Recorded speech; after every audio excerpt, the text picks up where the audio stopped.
NASA का नया toilet ISS पर जाने को तैयार। 6 साल की मेहनत के बाद तैयार हुआ टॉयलेट।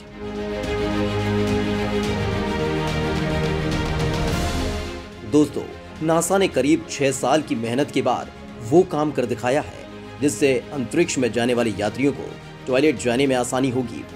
दरअसल अमेरिकी स्पेस एजेंसी नासा की अंतरिक्ष यात्रा को आसान और बेहतर बनाने की कोशिशें किसी से छिपी नहीं है।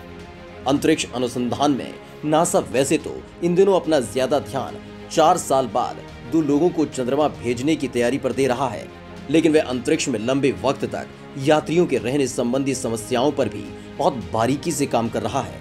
इसी के तहत अब नासा $2.3 करोड़ के नए और उन्नत टॉयलेट्स इंटरनेशनल स्पेस स्टेशन भेजने के लिए तैयार है।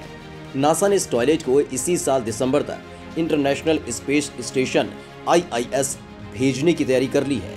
अंतरिक्ष में रहने के दौरान महिला अंतरिक्ष यात्रियों को टॉयलेट के लिए कई परेशानियों का सामना करना पड़ता था, जो अब शायद दूर हो जाएगी। पिछले कई दशक से इंटरनेशनल स्पेस स्टेशन में पुराने मॉडल के माइक्रोग्रेविटी टॉयलेट का इस्तेमाल किया जा रहा था, जिससे महिला अंतरिक्ष यात्रियों को काफी परेशानी हो रही थी। पुराने टॉयलेट में महिला अंतरिक्ष यात्रियों के लिए अलग से कोई व्यवस्था नहीं थी, इसलिए उन्हें कई मुश्किलों का सामना करना होता था। हालांकि नासा की ओर से बनाए गए नए टॉयलेट में ऐसा नहीं होगा। ये टॉयलेट महिला और पुरुष दोनों के लिए बनाया गया है, जबकि पुराने माइक्रोग्रेविटी टॉयलेट पुरुष अंतरिक्ष यात्रियों को ध्यान में रखकर बनाए जाते थे, लेकिन ये नए टॉयलेट अंतरिक्ष यात्रियों के सफर को काफी आसान बनाने वाले हैं, जिसमें ISS में रहने वाले एस्ट्रोनॉट्स भी शामिल हैं। इसके साथ ही ये वेस्ट को रिसाइकिल भी बेहतरीन तरीके से कर सकेंगे। इस टॉयलेट सिस्टम का नाम यूनिवर्सल वेस्ट मैनेजमेंट सिस्टम है। ये नए टॉयलेट्स फिलहाल स्पेस स्टेशन में उपलब्ध टॉयलेट्स के मुकाबले छोटे हैं। आकार के लिहाज से ये 65% छोटे हो गए हैं और वहीं वजन के लिहाज से ये 40% हल्के हो गए हैं। इसके अलावा इनमें फुटरेस्ट और हैंडल की भी सुविधा है, जो क्रू सदस्यों को नाजुक मौकों पर उड़ने से रोकने में मददगार साबित होंगे। कैसे काम करेगा नया टॉयलेट सिस्टम? दरअसल इस नए टॉयलेट में क्रू के सदस्य एक फनल में पेशाब करेंगे, जो एक हौज से जुड़ा होगा। वहीं पेट साफ करने के लिए उन्हें एक नई उपयोग सीट मिलेगी। एक टाइटेनियम डुअल फैन सेपरेटर कचरे को अलग कर खींच लेगा। इस सिस्टम की सबसे खास बात यह है कि अब ये पूरी तरह से ऑटोमेटिक हो गया है।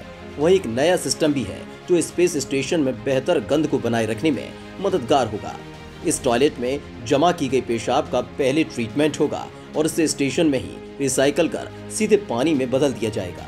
वहीं मल पदार्थ कंटेनर्स में स्टोर किया जाएगा और वापस पृथ्वी पर विश्लेषण के लिए भेज दिया जाएगा, लेकिन इसका ज्यादातर हिस्सा वायुमंडल में जलने के लिए छोड़ दिया जाएगा, जबकि टॉयलेट पेपर, ग्लव्स जैसी चीजें वाटर प्रूफ बैग में फेंक दी जाएगी। ये नया सिस्टम 3 साल के लिए टेस्ट किया जाएगा, लेकिन इसके लगने के साथ पुराने सिस्टम को हटाया नहीं जाएगा। ये तब तक रहेंगे जब तक कि साल 2024 में स्पेस स्टेशन का विघटन शुरू नहीं हो जाता। ये नया सिस्टम भविष्य के लिए चंद्रमा और मंगल अभियानों के लिए उपयोग में लाया जा सकता है।